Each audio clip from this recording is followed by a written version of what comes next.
Toshibaharu, hello there, Mr. Washington. Woo! Welcome, welcome, welcome. All right, all right. Ooh, train. That was permanently pressed somehow.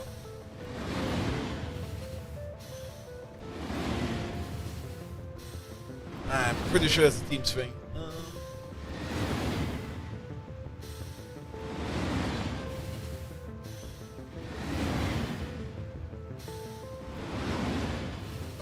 Bum, bum, bum, bum, bum, bum. Of all the starting simulation screens, this is by far the most annoying one. Can we turn this one off, please? Move to the next one. Oh, maybe I'll just ball it out.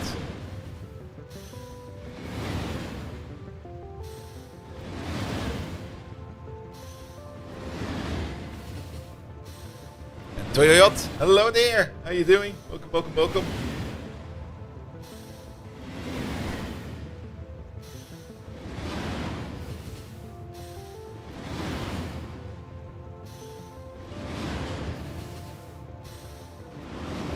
Alright, where are all the important rooms? There's one over there.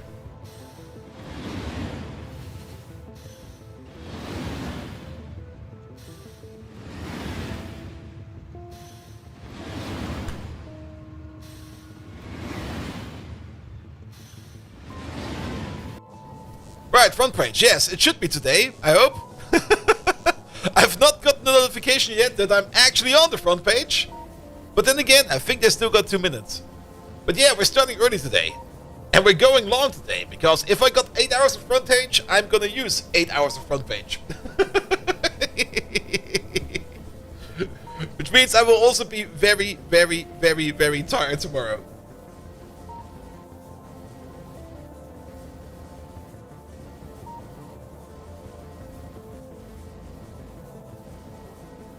Alright, alright, alright. Let's wait for the ads to blow over, and then we're gonna hit the start button.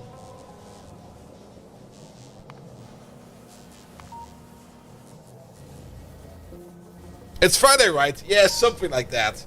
It kind of feels like I'm already ready for the weekend, and it's only Tuesday. There's no updates, so that'll be fine.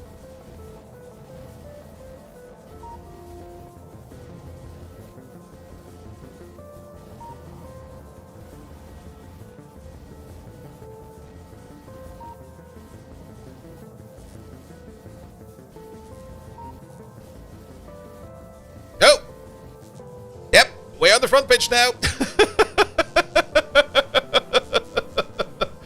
I guess we better get started then.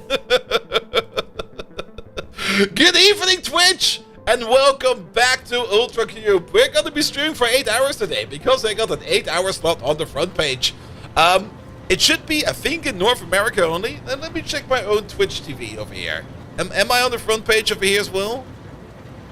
Mute me, please. Who's in that carousel? A lot of weird people in there. And I'm one of them!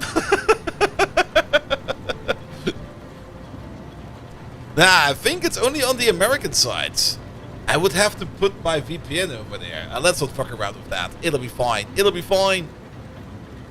Still says 14 over here. It'll be fine. People will be showing up at some point in time. Doesn't really matter.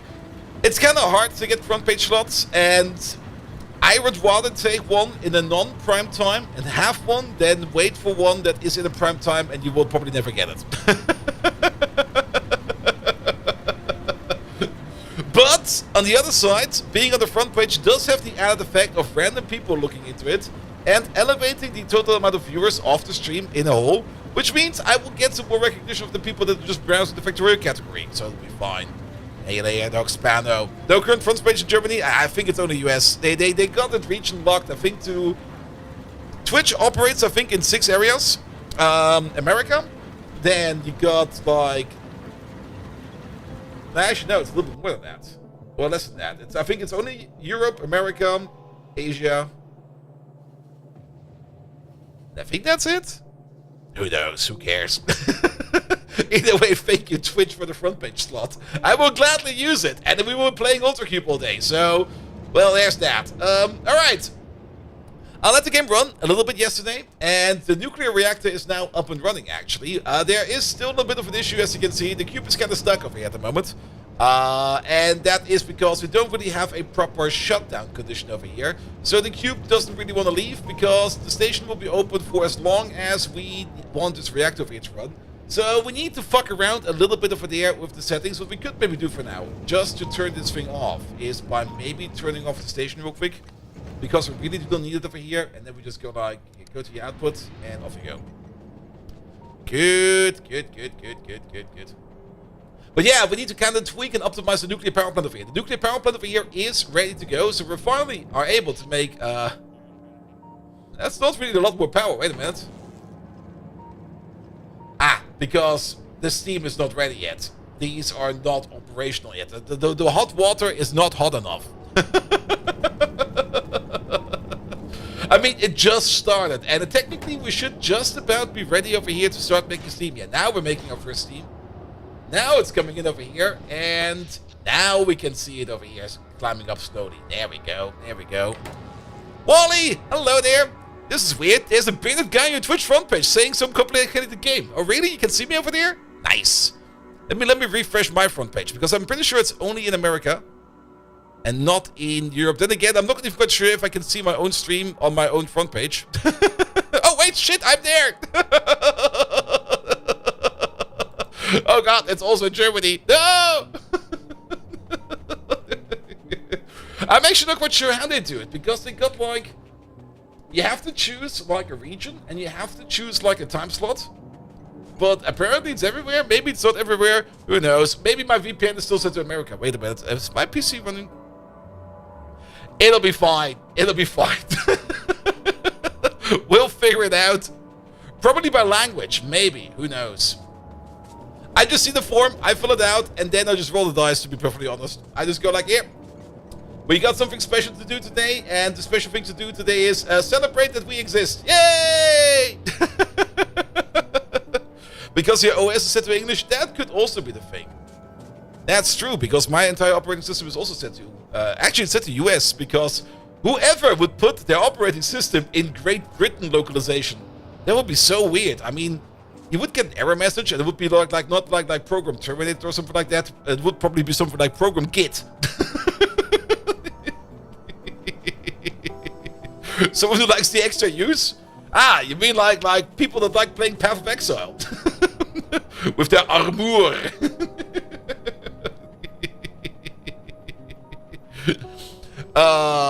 Good. 370 already and probably climbing? Yeah, it will be a lot today. It will be a lot today. But most of those people are just on the front page, and they will probably not even be looking at me. They probably have me on mute, so the only thing we can do is stare at the camera and wave at the front page. And maybe some of those lads will be coming over and be like, what the fuck is that guy doing over there? And they will be staring at them and gonna be like, Megatron, tell him off.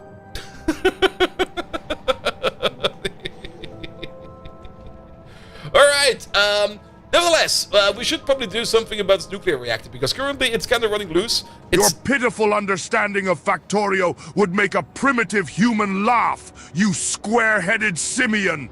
Your parameters are so weakly optimized, you couldn't outrun a roboport with both legs zip-tied.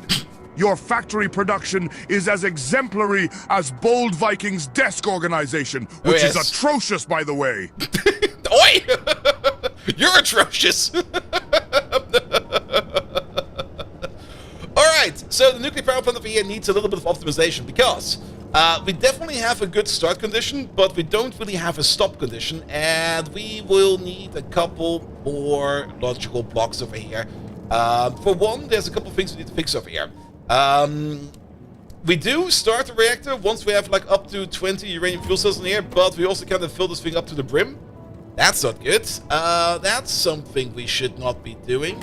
So we will only want to fill it up all the way up to a point. I'm also not quite certain if, and I kind of want to test that real quick. We still got the nuclear reactors in our pocket, I think. No, I left them somewhere. Shit, where did I leave them? I put down... Wait, I think I remember. I think it's over here.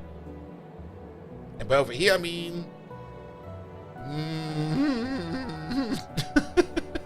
Somewhere, trademark is a chest with 4 nuclear reactors in them. Did I put it over here, perhaps? Oh. There they are. Good. Because I'm still a little bit concerned about adding wires to the nuclear reactor, and I kind of want to see what happens if the reactor goes back from like enabled mode to disabled mode. So we're just going to put down the reactor, we're just going to drop the cube in real quick, and just see what happens once we put a wire to it. Because I also kind of noticed that the heat pipes will not connect if the reactor is in shutdown mode. So, great. So, we're just going to grab ourselves one of these reactors over here. I'm pretty sure that the train will be coming over here very soon, because this station should be open, this station is open. So we're just going to wait over here for the cube to come over. And we're just going to put the reactor down over here. We're just going to take a power pole like this. And actually, no, wait a minute. We already noticed that. We haven't learned that. It was only the blueprint that we cannot connect. Never mind. Nothing to worry about. I just got confused. That is fine. That is fine. Okay, you can put your back. So then we can definitely work on the logic a bit. And we will probably need a couple of deciding combinators for that. Because we got the enable condition going, but we need a disable condition. Also, science is going quite fine over here. We do want to start today with the synthetic premonition cards, but the synthetic premonition cards over here, they do require, I think, a lot of green and red circuits. Yes, because they require spectral processors, which are technically the blue circuits of this part of the game, and of course they require... Yes, a cliff on my face. They require red and green circuits. The beacons are unlocked. The beacons are over here. We can start to make beacons. That's why we need the singularity calibration data. Alright, now it all makes sense. Okay. But let's get over here to this nuclear reactor real quick. And also, this whole thing over here is now ready to go. Yes. Where is it? We can make up to 1.3 gigawatts of power. That's a lot of gigawatts. Good. At any given moment in time, we only want to have up to 1 fuel on these things. So we will need to make some cuts. There we go. Here we go. Yeah, how about you over there? You over there. Which means we kind of want to... Let's read it with a red wire. Read this. We also kind of want... Oh, this is already a red wire. So, how do we activate over here? We activate based upon steam, but steam is not enough. We want to activate on a couple conditions. I'm not quite sure which wire it will be yet, but as long as steam is low, and I think we can just copy-paste... we can't copy-paste it over. As long as steam over here is low, as long as it's less than 175,000 units, and as long as nuclear fuel, where is it, is less than 1, we're gonna send out the check mark. I love my check marks. And over here, we're gonna read the fuel. There we go. Which means we are no longer gonna be connecting you like this, nor you like this. Instead, we're gonna be connecting you. Yeah, that actually needs to be a green wire now. So you will be connecting in like this and like that. And then with the green wire over here, we can read the temperature or the fuel value. So let's copy paste it over. That will be on red. That will be on green. That's the wrong way around. That will be on red. And that will be on green. So only if fuel is low, then we send out the check mark. And only if we got the check mark, then we will add fuel to the mix over here. Check mark needs to be higher than 0. Good. How does the cube flow through this? I mean, it flows through the cube through this once. I mean, the cube can be brought over here, and then it will go through all the reactors once in a row, and then it will be going back out again. All right, let's just pick up this real quick, and then I'll put you back because I think we're good for steam. Yeah, we're very good for steam. All right. And then we can do the same thing over here. Connect you up with you, and then we need a green wire from over there. We already have the wire over there. Good. Same condition? Not same condition. Now it's the same condition. And then we're gonna copy paste it from over here. And then force place this.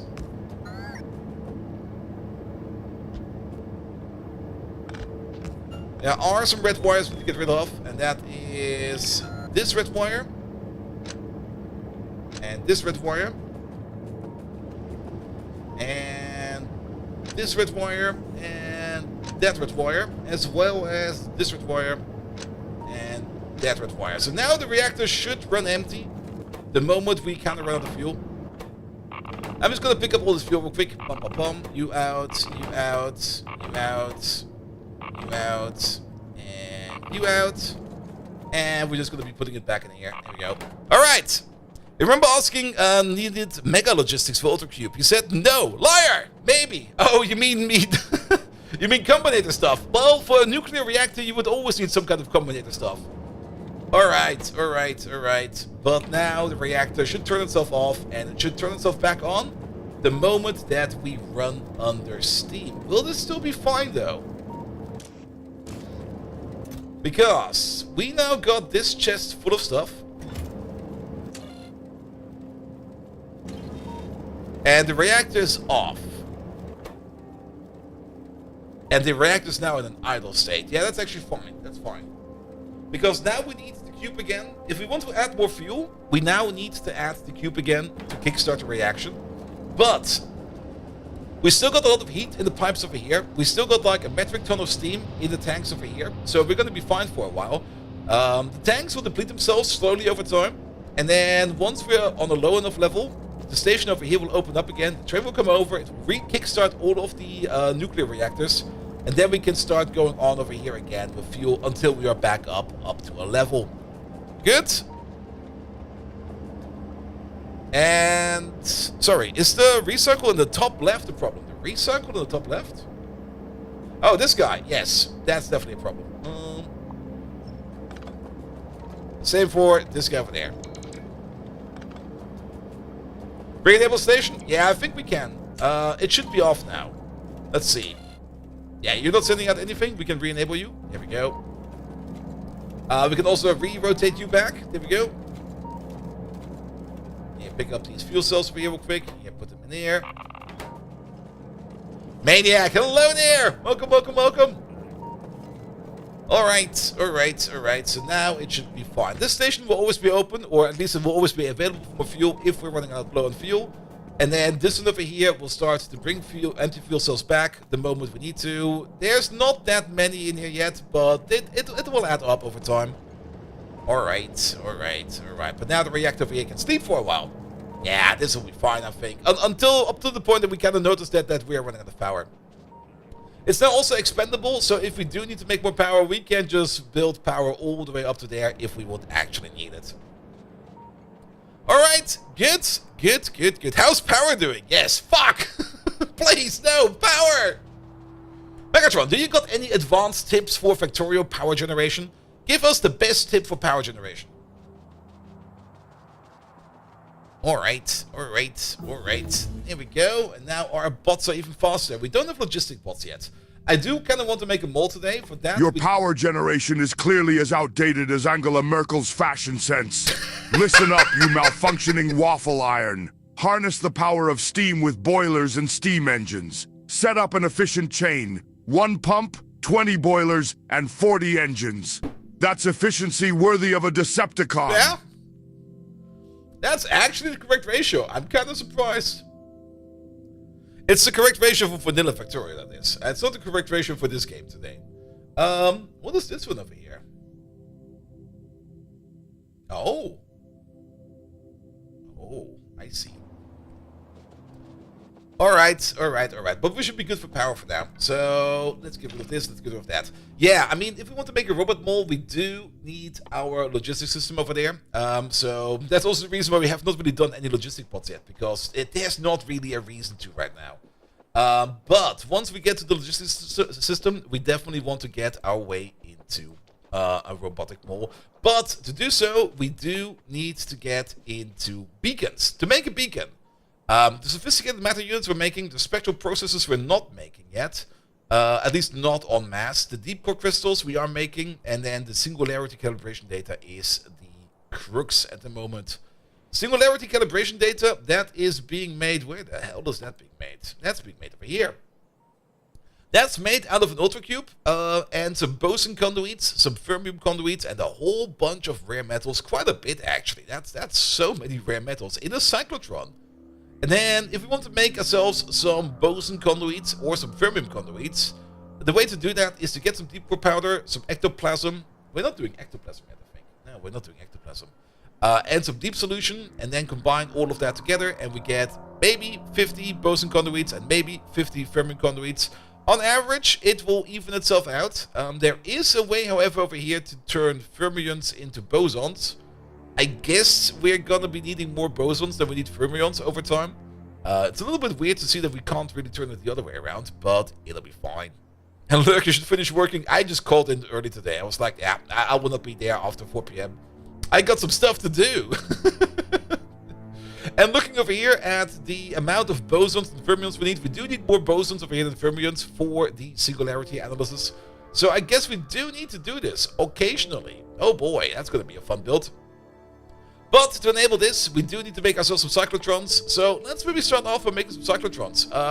We're probably just going to be pocket crafting these. Alright, I almost thought the train was coming my way. The cover explosive here is also all the way maxed out. I put some speed modules in here because I thought it would probably be a good idea to put some speed modules in here. But we're doing good over here in the production of fuel. We're doing very good over here in the production of fuel. We got so much fuel over here. Yeah, we don't need to worry at all for nuclear fuel for quite some time. Refined concrete over here will also open up elevated rails. So I'm looking forward to that as well. But we want to make ourselves some cyclotrons. We need some resplendent plate for that. We need some spectrolite for that. We need some engines for that. Some concrete. I guess we could set up a small automation for that in the old base. I mean, it's not really like I want to add more stuff to the old base, but the more stuff we can put in the old base, the better. Megatron, can you maybe introduce everybody to the cube real quick? Like, you know what the cube is. Can you tell us like a short description? Write a short essay about the Ultracube. Oh, please don't write a short essay. Oh, I might have fucked us. I mean, we're talking to ChatGPT over here. Oh. If it's too long, I will cancel him. He doesn't know the meaning of short. No, he doesn't. He definitely does not. 2 hours of Megatron coming in. The divine Ultracube, the paragon of geometric perfection, the epitome of symmetric bliss that even the divine golden ratio envies. Every face, every angle, an embodiment of perfection, precision, and power. This magnificent construct is the Fibonacci sequence of structures, the pi of the made digitized world. It contains layers of mystery that even my advanced Decepticon brain can't unravel. And yet, its mesmerizing allure is more addictive than my bean addiction, which was a tumultuous chapter in my past. Interacting with the Ultracube is like a ballet of the mind. Every input a graceful pirouette, every outcome a standing ovation. The type I used to get during my drunk karaoke sessions. That, my dear viewers, is the mighty Ultracube. A monument to the prowess of engineering, an idol for us superior beings. That was actually not too bad. I expected worse. Alright. This was a half and half build, right?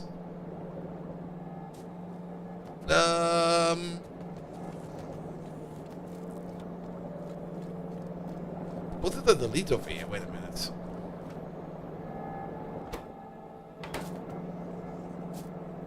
That's going this way, that's going that way. That was not a half and half belt. Shit, what did we do over there? Sorry. It was a half and half belt. How is this a half and half belt?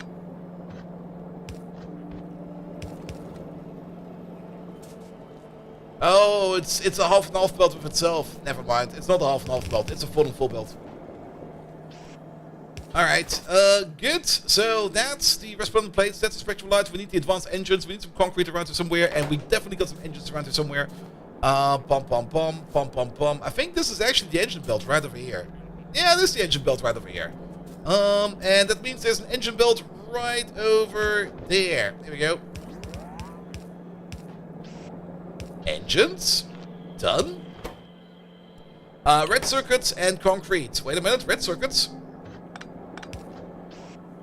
Done. Concrete. Could be anywhere. For this setup, you basically have the things that need the cube, the things that don't. And you have them intermingled to a bolt degree. At the beginning, yes. I mean, at the beginning, everything over here was on the belt. And we have like a main cube belt over here, somewhere. It's kind of hard to see what the actual main cube belt is. It's over here. It's over there. It goes all the way over there. And then back down over there. There's also some shortcuts on the main cube belt. But we kind of want to get rid of the main cube belt over here. And we kind of want to move more into like dedicated cube train stations. Like this one over there. Where we can order in the cube whenever we need it. The cube currently is sitting over there in this cube station. We're returning it into matter. And returning it into matter over here by splitting the cube into 64 cubelets. And then the 64 cubelets over here go into these machines over there. Where we turn the cubelets into matter. And we get cubelets back. Once we're done with the process, we reassemble the cubelets into the cube, and then we either put it back into the disassembly machine, or we send it over to the next machine. So there is at least a little bit of intricate logistics going on over here. Especially with the priority setup over here for the train stops over here that require the cube. Every cube station over here has either a default priority of 50, or it has like a sliding priority value for things where we want the cube to go first. And we calculated priority based upon the total output buffer capacity used for each of these machines. So every machine over here has like a buffer where it will be putting its output into. And depending on how high those levels are, we can determine a value between 0 and 1, or in our case a value between 0 and 100, of which we will be setting the priority. And the fuller it is, the lower that value will be, so that if it's completely full, it will be at a priority of 100. No, it will be at priority of 0. Sorry, the other way around. And if it's completely empty, it will be at the priority of 100. Nobody told you there would be math logic. This is basic math stuff. You should know this. If you can't do taxes, you can't play Factorio. Oh shit, everybody's fucked. Alright, maybe you cannot play Factorio.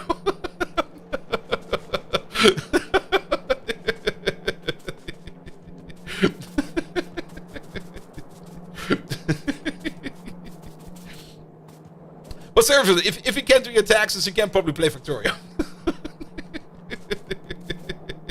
Alright, where the fuck is that concrete? Are we not making... concrete is over here. Are we not making this anymore? You are out of calcium. How the hell are you out of calcium? Did we eat the entire amount of calcium in these buffers over here? We did eat all this calcium over here. Oh, that's pretty good. But we're also no longer processing this metal over here. Where's this metal even coming from? This metal is coming from over here. It's coming from over there. It's coming from over here. There's apparently... Oh, wait, it's going this way. Never mind. That's coming from over here. Wait. Oh, it's going the other way. That's coming from over here. That's coming from this old mine over there. Alright, alright, alright. But apparently we still need some calcium over here in the old base. What we could do, we got this big calcium export line over there. And there's a whole bunch of calcium over here buffered at the moment. So let's maybe splice them off. There we go. Let's also get rid of these trees. Nobody likes trees. There we go. And Dodo Cooker, thank you so much for the resub, mate. Wait, we can make it through there. There we go. Well, now we're kind of stuck. Alright, and the more you kind of think about it, we could have just spliced it off from over there, but what we have already built this, so we're gonna continue with this. There's no going back, no takesy backsies. Alright, then we go back down again, then we go around this thing. Now we're over here, and where do we want to connect? Somewhere down there. So how about we pull you back for one? There we go. One further down, please. Stefan, hello there. Welcome, welcome, welcome. Welcome to the Twitch Frontpage. Alright, and then calcium, calcium, calcium. That is over there.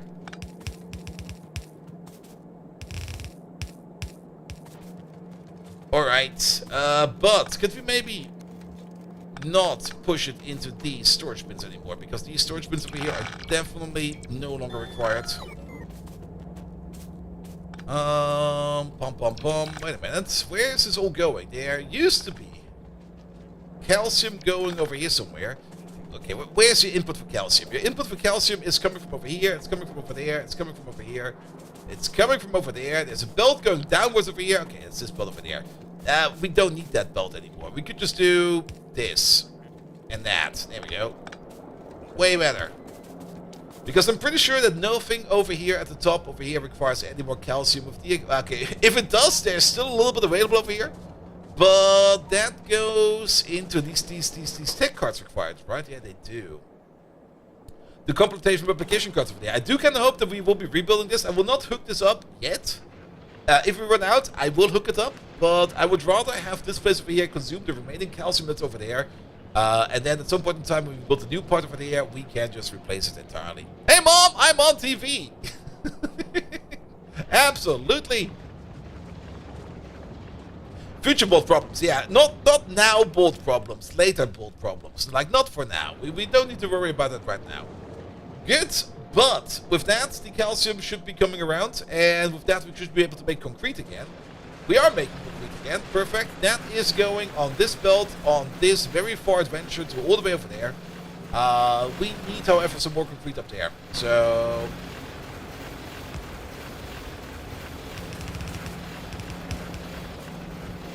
let's see. Actually, I kind of want to go this way with it. And then we can just pull you over by one, pull you over by one. Here we go. Make some space for the concrete belt. Ah, thank you for the follow, mate.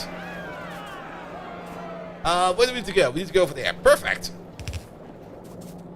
And then let's go this way, that way, and we have arrived. Good. Concrete engines will be coming sooner or later. I'm a little bit concerned about... Okay, we are making them. They're still being made. Perfect.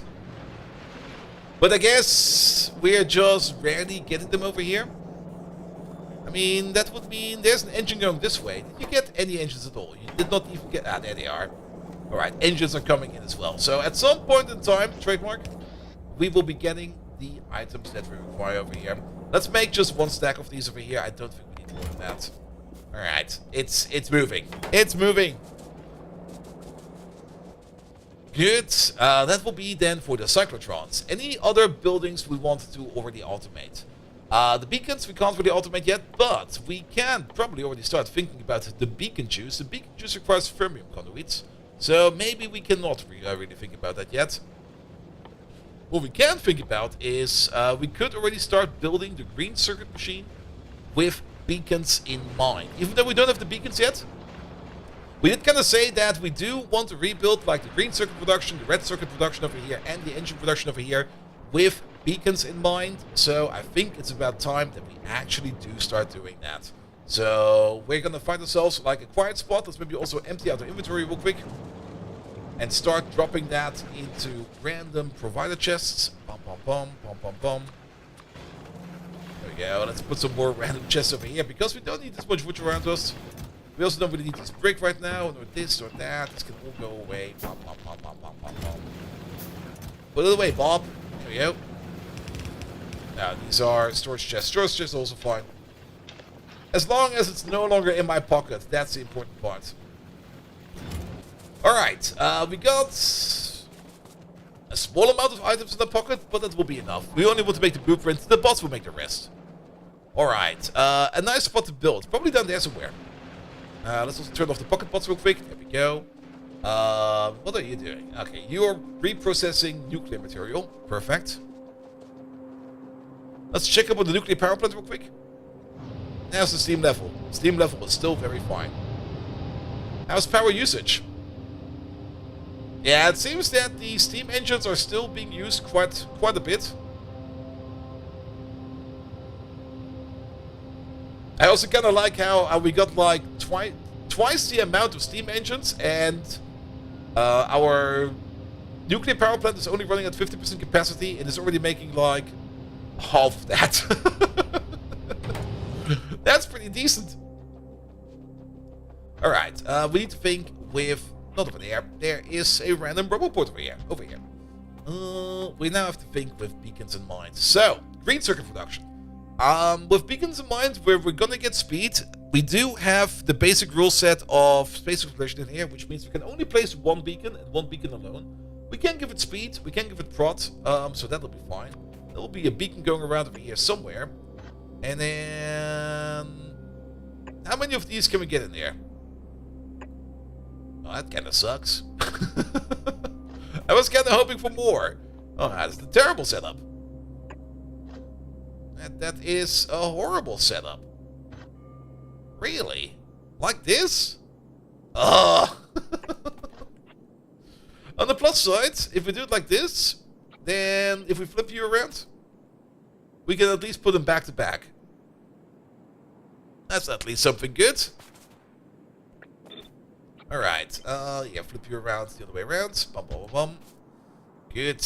Well, that's at least a start. However, we do also need a whole bunch of wires over here. The total production over here will need 6 wires per second. A wire thingamabob over there makes 4. If we take... Yeah, it's a 1-to-4 ratio. But with beacons in mind, it will be different. I still am kind of annoyed by the fact that we can't place 4 machines over here.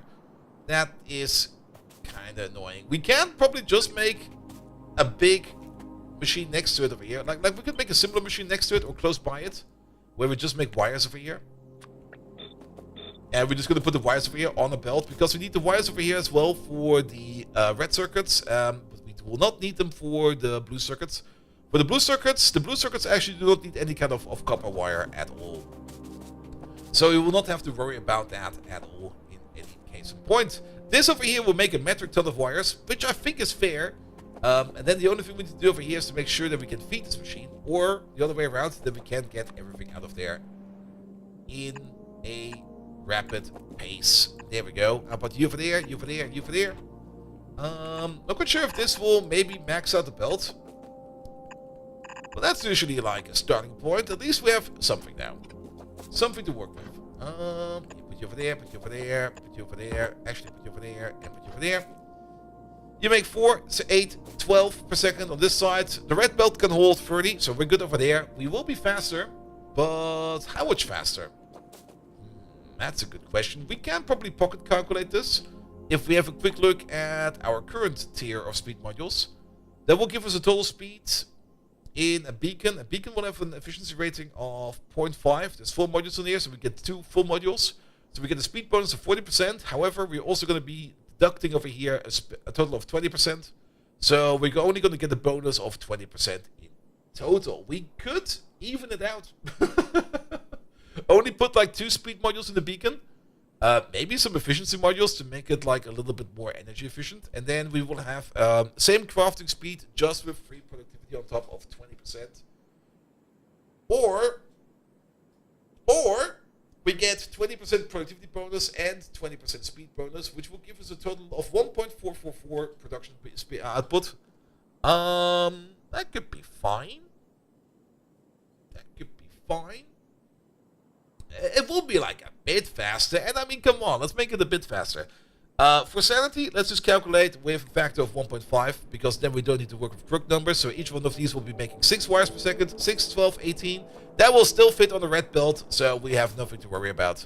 I am kind of curious to see how fast the modules get, so let's have a quick peek over here. The tier 3 modules over here give us a speed bonus of 50%, and then we get a speed reduction of 15% for every prod bonus. Do we ever get better beacons? The answer is no. Beacons stay like that. I guess it's fair. Unless... No, beacons stay like that. So we can calculate the maximum speed already. With maximum speed over here becoming over here 100%, and we subtract over here 60%, there will be 40% speed increase, and then on top of that a productivity bonus of 48%. So that's 40 and 50. So we get 1.4 times 1.5. That will be like... Yeah, it is 1.4. That was... Yes. So that will be a resulting speed of 2.1. Which will still not max out the red belt. So we're fine with this build. It'll be fine. This is somewhat future-proof. Alright. And then just add in over here the metals. There we go. For this, since we're using beacons, we should probably use bulk inserters. And we should probably start making them. So, there we go. That will be bulk, that will be bulk, that will be bulk. There we go. And then this thing over here, we'll be making ourselves some copper wire. Yeah, let's place you over there for a second. We can, however, take the exact same build over here, just for now. And just switch over the recipe and see what we need to change over here, so that we can make this over here for green circuits as well. For green circuits, we will need more distinct inputs. But we can do that with a half and half belt. If we just move this out by like a little bit. Like how about this far? And we put you over there, you over there, and you over there. Delete this for a second. And then we get the secondary input belt like right over there, just like that. Then we can do some more inputs like over here. Over there and over there. And maybe we just make this over here also a bit more equal. There we go. Just so that this whole thing over here just looks a little bit more same. Alright, delete those. Flip you around. Put you over there. That'll be fine. That'll be great even. Alright, we are missing a bit of belt over there and a bit of that belt over there. So this will be a half and half belt coming in. That will be a half and half belt coming in over there. Maximum input speed is gonna be 1.4. That's still gonna be very slow. At a rate of 2, maximum consumption of plastics over here, or the plastic, but of matter will be 3 per second. So 3, 6, 9, 18 in total. That's still kind of slow. Remember what I kind of said over here of this thing over here? And we just flip it and add it. We're gonna do that. Because then we have something like this. And then we can just do this. Let's see. You'll be over there. You'll be over there. We do need another underground over there. Here we go. That looks way better.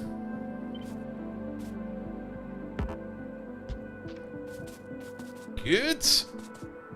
And then we got ourselves at least a bigger green circuit production. If we compare it to our existing green circuit production, our existing green circuit production at the moment is probably going to be faster. But this one over here is definitely more expendable. And I kind of like how it looks. Then, power-wise, let's see. Can we place some nice... That's a bit suboptimal. I was kind of hoping that we could place these in a way where... maybe in the middle over here. Ooh. We'll be a bit tight on this corner, like with this and that. But we could do this, we could do that, we could do this. And that should power everything. Sure, why not? I like it. And then the only thing that's missing over here is a couple of lamps. How about we place like one over there, one over there, one over there, and then one over there, one over there, and one over there. Good. And then how about we can't really place any lamps over here because I'm pretty sure there will be a pipe connecting the top to the bottom over there. I do want to make a beacon ASAP, and to be perfectly honest, we should start doing that because I do know that the beacons over here require a liquid to operate. I'm heavily assuming that the input for the liquid for these machines will be in this shape. I could be very wrong about that. It could be like on the side, and it's gonna be like na na na na na na. Maria Cusel, thank you so much for the resub. All right, but that could be one of the things we need to do over there. Hello. All right, we got one cyclotron. One is enough because with one cyclotron over here, we can at least start to make some bosons over there. Where are these bosons? Where are the borons? There we go. We can at least we need the cube for that. We also need ectoplasm for that. Ectoplasm. That's the thing we do over here. For that we need the bottled anguish. So we do need to start to work on the schnapps. Ultracube cubing? Yes. Alright, either way, this thing over here can be on top. somewhere. We could place you... I would rather have you over there. And then...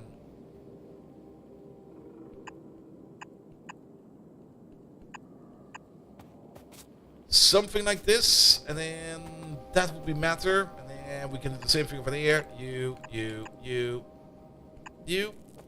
That would be the other part. The other belt, we could technically run down the middle over here. We do need to at least think about you and you. That'll be fine. And then we can do something like this. We can do something like that. That'll be great. So metal will be coming on the top. Matter will be on one of these belts. And then... oh, we still need the metals. Ooh. Now that will be a bit odd then. Wait a minute. That would be very odd. Wait, delete this. If we still need the metals, then I would rather do it like this. And that. Because then we can get the metals in. The metals will be coming over here to feed, like, our copper machines over here. We need 2, 4, 6, 7, 8, 9, 10, 11, 12. 12? 24 at most. Yeah, we should be able to do that. Admiral Stark! Yes, it's Ultracube! Also, we should maybe zoom this out a little bit. It's a little bit too zoomed in my opinion. There we go. Oh, that's very zoomed out. There we go. Go over there. Yep, Twitch from PC, which I never do, and it's spamming me with tutorials and explanations in Russian. Yeah, that would be very scary. If I would open my PC here in Germany and it would all be in Russian, I would probably also be like, ah!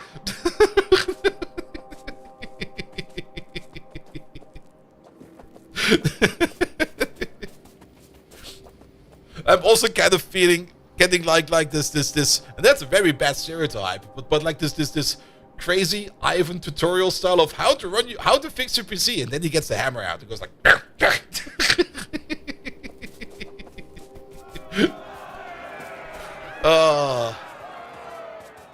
I sometimes really love stereotypes. They're technically very bad, but sometimes they can be very funny.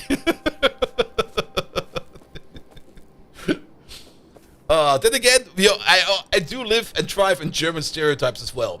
We never have fun. It's all about work. Are you working right now? You know Russian, but you have no idea where Twitch got it. Laptop is in English and you haven't used Russian in years.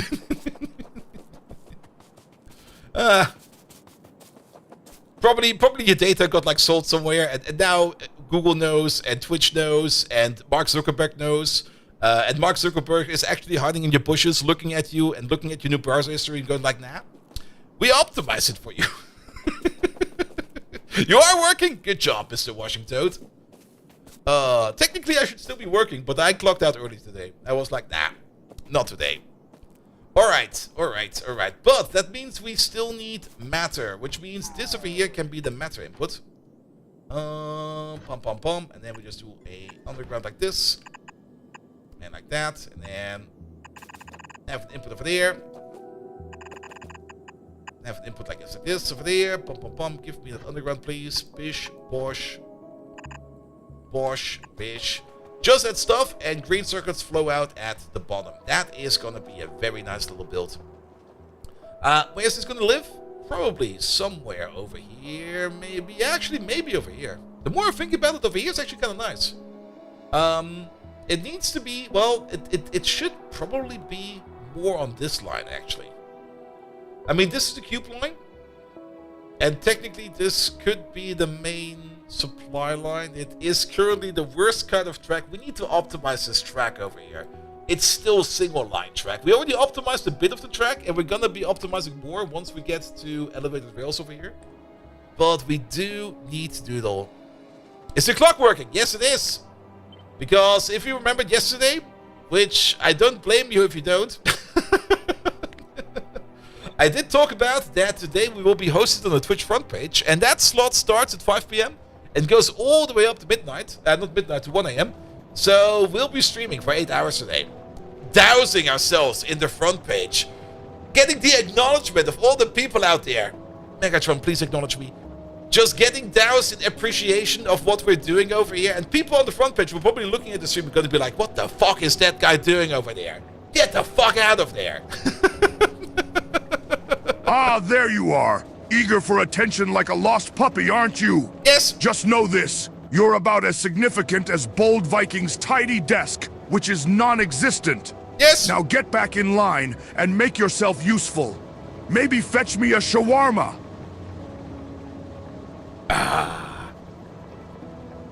Alright, alright. We got the green circuit machine, but we do kind of want to make the beacons. And I do want to have at least one in my grubby hands. Ectoplasm time. Ectoplasm is made out of ultra-dense constituents, ghost crystals, bottled anguish, and unstable fart gas. So how do we make that anguish stuff? That's over here, right? That's a cube, schnapps, and some cerebral substrate, and then we get joy and despair, which means we probably want to remake the cerebral substrate first. For that, we already got the better recipe, I think. Did we just do that? Wait a minute. That's the splitting. Did we not do a better recipe for that just now, or am I imagining things? Oh, no, we looked at it. It's over there. We can't do it yet, so we do get a better recipe for that as well. But that is... yeah, that is for later then. Alright. So let's make one of these then. For that we need a dormant ultra-dense cube, so that we can make a whole bunch of cerebral substrate. And then the cerebral substrate over there, we need a second machine in which we can turn the substrate over there into joy and despair. Alright. What's for midstream meal? I got a very, very big lunch today. That's also part of the reason why I'm kind of tired a bit, because I had such a big lunch before the stream that I'm currently struggling a bit to keep my energy levels up. But it should be fine. It should be get me through the rest of the stream. Mr. Macalito! Hey there! How are you doing? Welcome. Welcome to the Twitch Frontpage. Don't worry, there's probably nothing much to do, because most of these people are absolutely angels and are behaving. And the ones that are misbehaving are at least funny.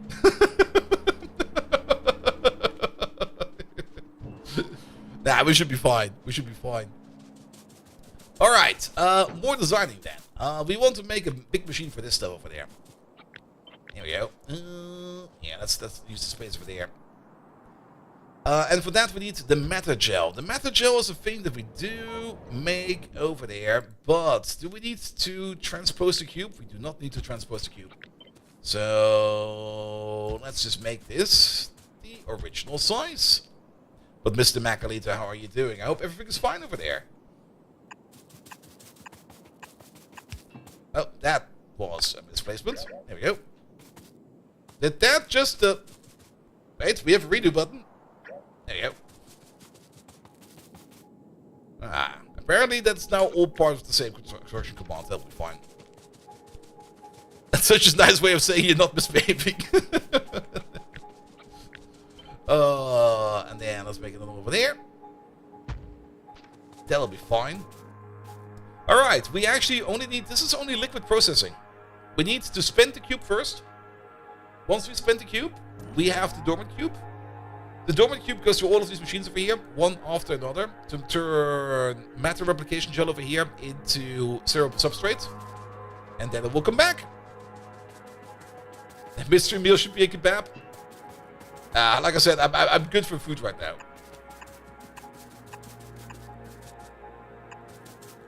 Alright, let's hook all of these up. Yeah, let's make a couple of you real quick. And then you over there, you over there, you over there. And take the whole thing over there. Take the whole thing over there. That'll be great. That'll be great. Good. There will be a train station next to this. For that, we do need a boiler because we do need to spin the cube. We're just going to be voiding the steam that we get out of it. Maybe we can add it back into our steam system over here. We do have the space for it. That might be fine, but it might also be a little bit far away from that. Then let's grab ourselves a train station real quick. This is what we'll do. Here, and we'll just gonna adjust this thing somehow.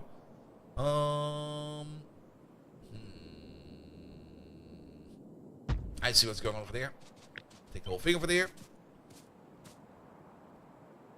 But we need to spin the cube, so we do need to do some magic over here. I'm also not quite sure about all of this over here yet.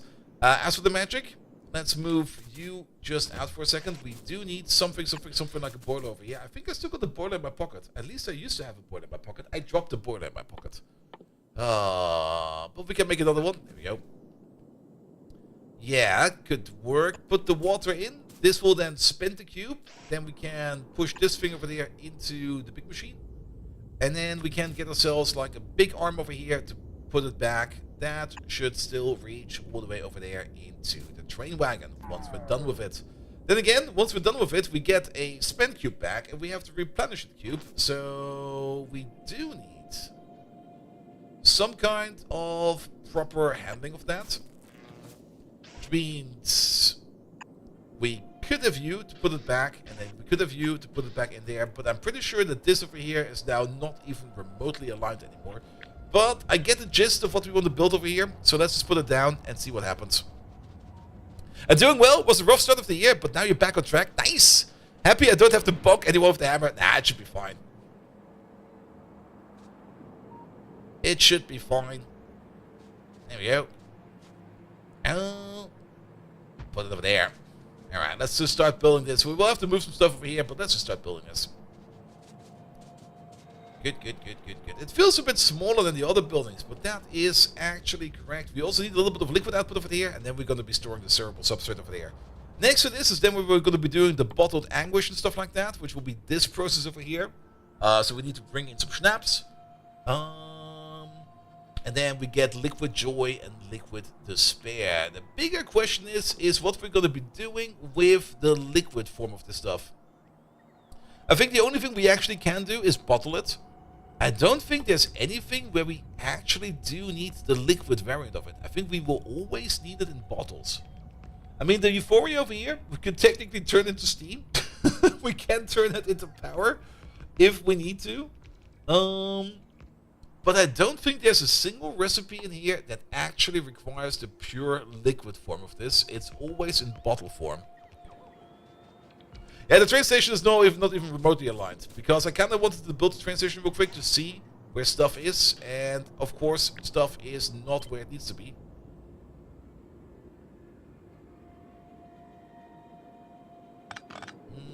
Can we just put you over there for a second? This thing first. This thing over here needs to be over there. That thing over there could be over here.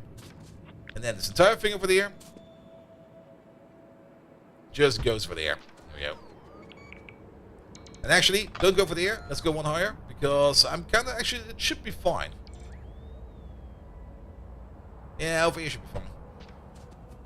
I was kind of concerned about the connection over here like this, but like I said, it is fine. What we should be a little bit concerned about is that we don't have any kind of weird overlaps over here. And I think we might have a couple.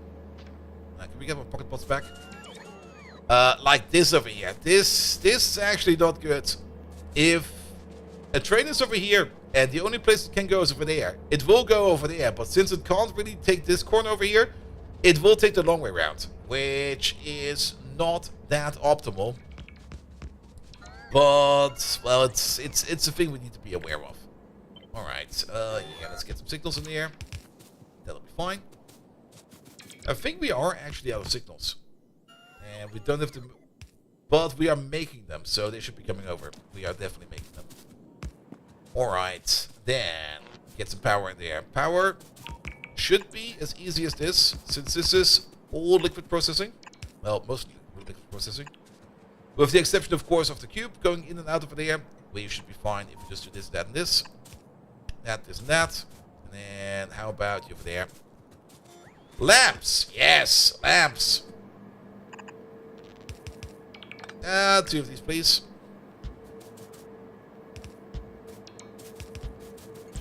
Oh, we can click on hold. There we go. Alright, lamps are in.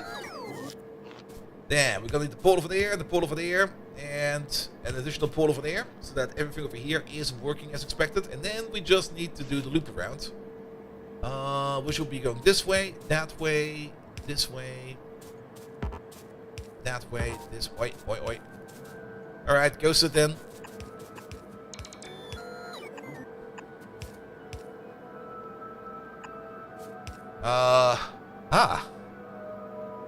Yeah, that's not gonna work like that. We need this to be like that. There we go. Ooh! Hello, train! Goodbye, train! And then we cut you out. There we go. Now it will work. Goes the Cube train base. Well, you just saw the train ride go by. It's going very well. It's going extremely well. Alright, and then put the radar over there. We do need ourselves one of these very special combinators. I'm out of red circuits. That's kind of annoying. Yeah, we have not really the basics automated yet, which is kind of annoying. I'm also still a little bit concerned that science is not moving. And science is not moving because this science sphere isn't moving, and this science sphere isn't moving because we are out of bottled consciousness. And bottled consciousness is made out of calcium, so I think we might still have a calcium issue over here. Where are we making that stuff? Is that's over here. Well, it's not a calcium issue, but it is an issue with you. And if we look at you, yeah, there's no cards being made at all over here, and the reason for that is no particular reason. The cube just has not been over here yet. That's just a little bit of suboptimal stuff. You still have belt-based cubes. Trying to hold out for blue signs before you go for the train. Blue signs, blue signs, blue signs. I mean, we also kind of started late with the cube on the train, but at some point in time we just started to move stuff over, and I mean, we still got like the belt over here on which the cube goes occasionally, but as long as there's anything out there on the train system where the cube needs to go, it goes there first. Look at all that uranium. Lovely. Alright, but overall this over here seems to be mostly fine. Water and steam. We got a steam pipe over here. Hello there, train. We got a water pipe over here. The water pipe over here is kind of empty, because that's an output pipe, but it's also an input pipe. Did we cut something over here? Because this feels wrong.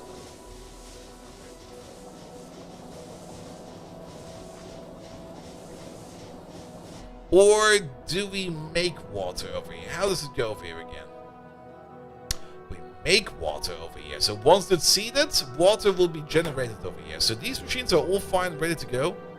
Even though you're a little bit under, you should be fine.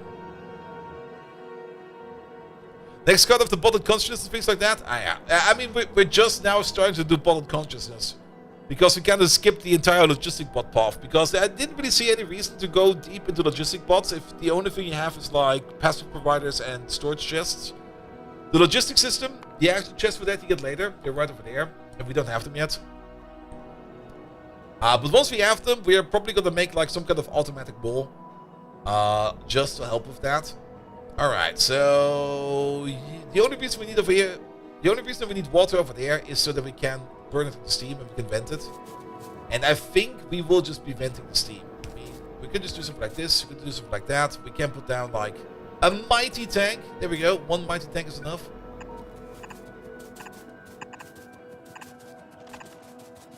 Take the boy out of pie, but not the pie out of the boy. Nah, there will always be pie.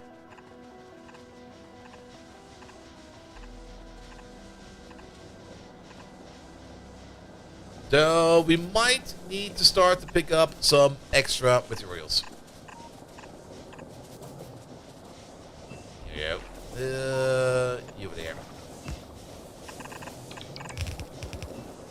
Alright, let's load up some materials. Especially some red circuits so that we can make those combinators and stuff like that. Need a connector? That's also true, but the bots don't even reach all the way over there. So we need some pipes either way, and they're all the way at the bottom over there. There they are.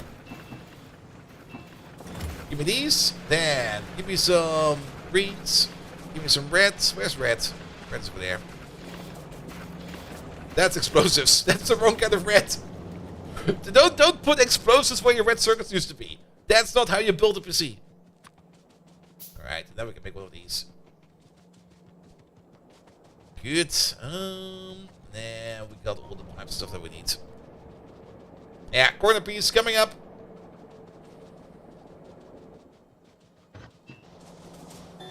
Yeah, and that's also the reason why I did not connect it yet, because we have to go past here either way, because we need to still place all of these.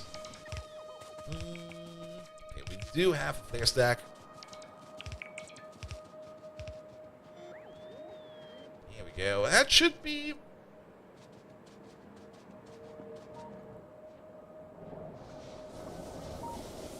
Ah! Let me guess. Ah! Fuckers! Alright, alright. I'll be done soon. Alright, and then you go to there. And then the steam that we make over here, we just say goodbye to. No. Alright, so cube will come in. Cube will be turned into the dormant cube. Dormant cube over here with some matter replication gel will then be turning that into the substrate. The substrate over here will then be going into some storage compound.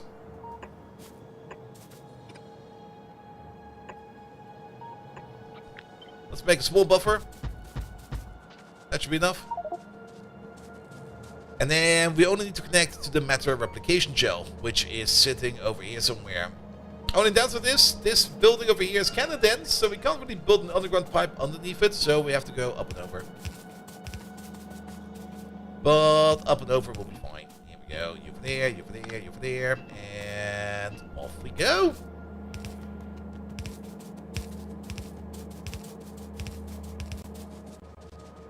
Good. Also, I have been looking into the Stellaris updates that are coming out. I already got like some positive feedback. I don't think I can talk about any of the information I got already. The only thing I can say is I got some stuff, and I'm looking for, or I'm gonna get some stuff. I don't got it yet, but I'm gonna get some stuff, and I'm already very much looking forward to it. Okay, we have to read the power pole then. And the Stellaris 4.0 updates, they look amazing, absolutely amazing. Which means that we're probably going to be sinking like another couple thousand hours into Stellaris. Yay! Alright, you good to go? You're good to go. Good. Then, we do need to wire this thing up a little bit. Do we have got some space for a wire? Oh, yes. If we do you over there, you over there, you over there. Yeah, the things they've announced are really, really, really great. I really like the change in the population change in it. Because usually it wasn't really the best idea to play like something that's like a massively mixed race empire or something like that. Because either your main population will just blot out everything so that the minimum population that you have will not even make any kind of difference, or the other way around, the amount of minor population that you're making would be so much in relation to your major population, because every population is kind of like the elemental unit of a population was just way too big. Let's put it like that.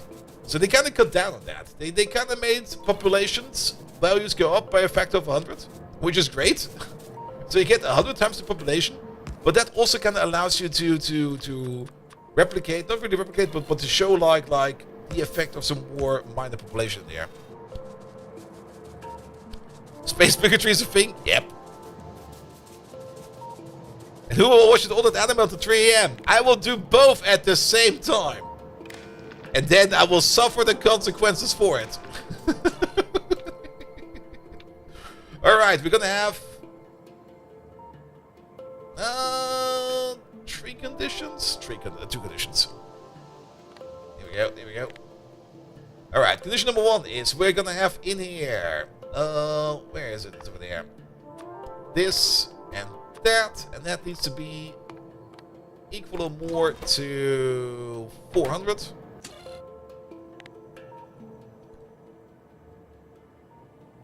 You just pinch more anime to recover.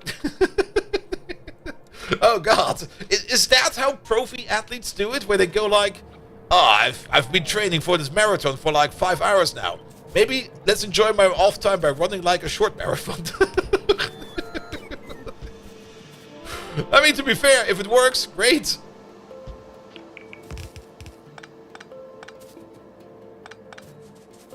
Alright, and then we're just going to combine all of these up. So, wait, we are missing the most important part, the check mark. Not the check mark. The check mark, please.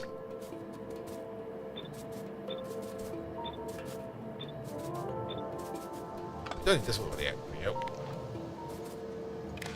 Alright, this will be the overall condition, or one of the conditions when we open up our machine. I remember this logic. I don't remember this logic. I'm just gonna go away with it. Green wire's there. Red wire into the tank. Do we need priority for this? I don't think we need priority for this. I'm kind of getting the feeling that the dynamic priority setting we've been doing over here might be a bit too much. It's actually a bit of a question about cube scheduling. The way we do it with priority at the moment is, if somebody is running low on the output buffer, the higher the priority will be, the more likely the cube will be coming over. That could give us the downside of that sometimes the cube gets like these long distance travels. We've seen it yesterday, where we had like the cube being in operation over here, and then the cube was in operation over there, and then the cube was in operation over here, and then the cube was in operation over there. So it was constantly alternating between these kind of far away stations. If we keep the priority equal for most of these stations, and only set the priority higher for stations that are actually more important, we get the shortest path algorithm over here, where the cube will always take the shortest path to the nearest station that is open and will start that kind of process. And then it should more or less even itself out. I think dealing with priority over here might be detrimental to the thing we're trying to do over here.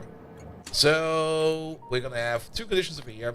One of these conditions over here is going to be the condition for the check marks, and the other one over here is going to be the overall liquid in form of cerebral substrate. But you're only going to be active if at least all 6 of these.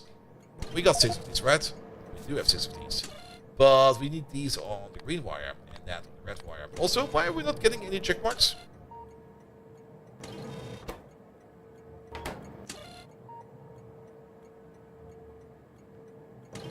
Ah, we're not reading the machine. Read contents. There we go. Here we go. What mod is this? This is Ultracube. It's all about the cube over here, which we can watch with cube cam. We can always see where the cube is by taking a look at the cube cam. If that cube is going all the way up there, the camera will follow, so it will hurt twice. Alright, now we get the check marks over here. Perfect. There we go. Now it's Ultracube, and Ultracube is a lot of fun in my opinion. I'm really enjoying it.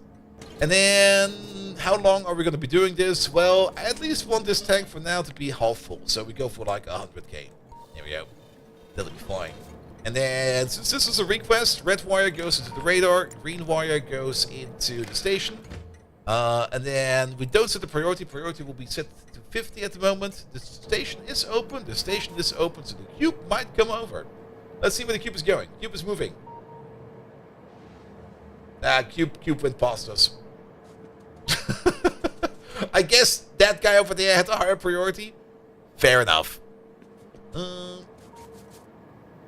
Alright. But making oil is also important. Speaking of making oil, yeah, we should probably do something about all this coal over here. And we should probably start doing that oil, that coal liquefaction recipe over here. So that we need to make less of our refined oil. That's probably going to be the next thing we're going to be making. Once I'm sure that this thing over here is doing it. The train speed gets here every time. The train speed is amazing. Like, especially if you're standing next to the track and you're not really expecting a train to go by and suddenly that thing zooms past you, you go like, wah! I'm kind of curious to see if it stacks with nuclear fuel with nuclear fuel over here. Because if it does, that would be so amazing. We need to make vehicle fuel for that. Vehicle fuel over there. Oh, calcium. Rocket fuel. No, unstable gas, sulfur, and calcium makes vehicle fuel, and then we can combine vehicle fuel with uranium-235 to turn that into nuclear fuel. It will at least make our basic trains go faster, because our basic trains are currently operating on this, which already makes them like a bit faster, actually. We get more acceleration and more top speed, but with this we get even more of that. Alright, Cube. No, Cube is going somewhere else. He found something that was way more important than us. It may or may not have blown up a few expensive builds by accident using a cube with a fueled car. Nah. Whoever did that. Not me. Definitely not me. Alright. How about science at the moment? I am concerned about science. Oh, because you're still missing the bottled gnomes over here. And the bottled gnomes over here is missing the basic contemplation cards, and the basic contemplation cards is just missing the cube, and the cube is just not coming because the cube is currently elsewhere. Alright, it'll be fine. It'll be fine. And you're still splitting the cube apart. Let's just watch for a second or two.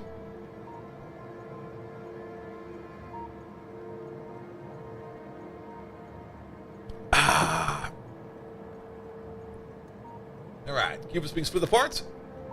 Cube should be coming together again. In the meantime, we can at least make an output station over here. A fluid export station. There we go. Yeah, all the way over here somewhere. How about over there? That will be for the cerebral substrate. Alright, cube is going somewhere. Cube is... perfect. Alright, turn the cube into a deactivated cube.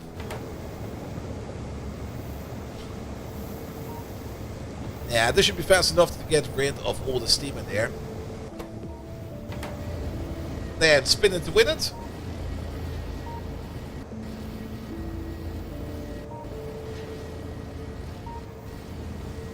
That's all fine.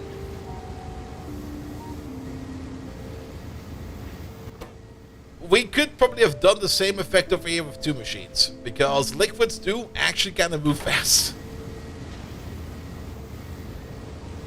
Then we reconstruct the cube. And then we spin it again. This might be a category where we might want to do things differently, because this process over here is kind of slow. That's a fairly slow process. It would be great if we could maybe find ourselves a way to process the cube into a dormant cube faster. Maybe the ultradense furnace might be better for that. The logistic for the arm? Oh yeah, that's also true. That is also true. Else he will be stuck in here forever. Oh, well, off he goes. Not forever, but at least for a bit. And that will be this Y over here. You're only going to be enabled if we got the check mark over there equal to 6. Connection to the output tank. Oh yeah, that would also work. You know, that would be a very good idea. Pop. That would be a really nice idea.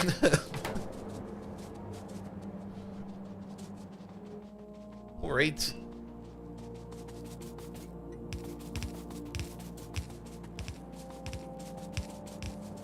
Oh, really? Ah, come on. You're too short over there. Don't give me that.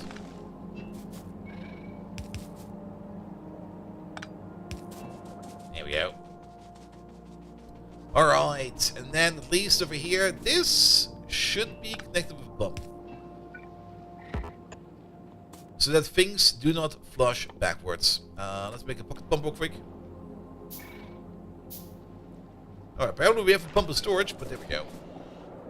Good, so that this over here is exportable. Our blueprint over here still has a bug. There we go, that's fixed. Did we ever fix it over here? Apparently we did. Did we? Apparently we did.